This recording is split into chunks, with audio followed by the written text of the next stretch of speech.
উত্তর কোরিয়া বিশ্বের অন্যতম শক্তিশালী এই রাষ্ট্রে গোপনেই গড়ে উঠেছে ভয়ঙ্কর পারমাণবিক অস্ত্র ভান্ডার। কিভাবে শুরু হলো তাদের পারমাণবিক কর্মসূচি, কতটা শক্তি রাখে তারা এখন, আর কেন পুরো বিশ্ব উদ্বিগ্ন এই অস্ত্রের ঝুঁকি নিয়ে? চলুন জানা যাক বিস্তারিত। উত্তর কোরিয়ার পারমাণবিক কর্মসূচির সূচনা হয় 1950-60 এর দশকে।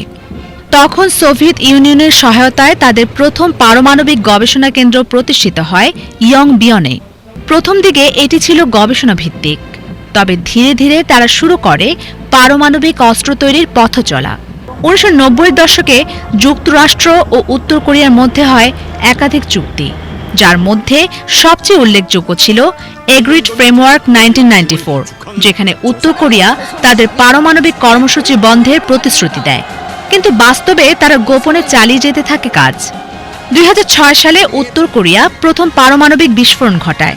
তারপর থেকে 2017 সালের মধ্যে 6টি পারমাণবিক অস্ত্রের পরীক্ষা চালিয়েছে দেশটি। একবিংশ শতকে পারমাণবিক অস্ত্রের পরীক্ষা চালানো একমাত্র দেশ তারা। বিশেষ করে 2017 সালে উত্তর কোরিয়ার হাইড্রোজেন বোমার পরীক্ষামূলক বিস্ফোরণ ছিল উল্লেখযোগ্য, যার শক্তি ছিল জাপানে ফেলা বোমাগুলোর চেয়ে বহু গুণ বেশি। বিশ্লেষকরা মনে করেন উত্তর কোরিয়ার কাছে বর্তমানে 30 থেকে 50টি পারমাণবিক অস্ত্র থাকতে পারে।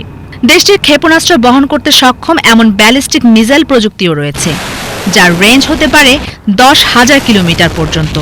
অর্থাৎ যুক্তরাষ্ট্রের মূল ভূখণ্ডও ঝুঁকিতে পড়তে পারে। 2022 সালে উত্তর কোরিয়া পারমাণবিক শক্তিবহর নির্মাণ ও রক্ষণাবেক্ষণে আনুমানিক $59 কোটি ব্যয় করেছে।